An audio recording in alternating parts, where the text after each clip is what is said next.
Hi everyone, I'm Connie Viverberg and thanks for tuning in today. With a handful of siblings growing up, it seemed like there was always at least one of us getting into trouble for something.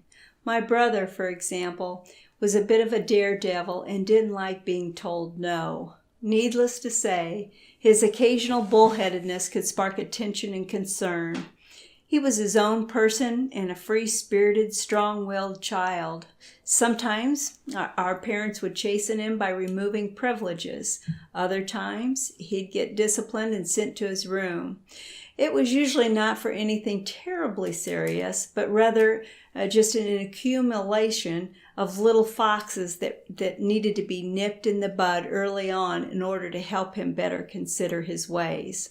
In the end, these parenting skills paid off good dividends because today my brother is a remarkable man with a uniquely entertaining personality.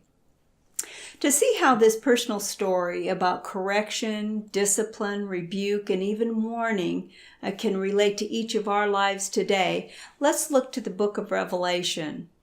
Although seldom read by most, this book gives us great insight into both the plan and character of our God.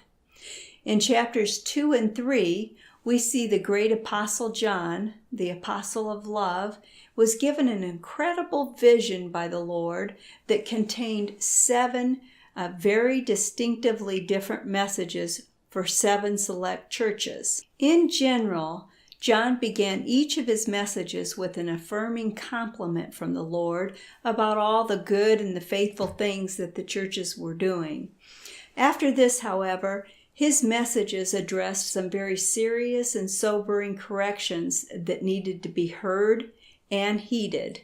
As humans, even Christians, we all need correction in our lives on occasion.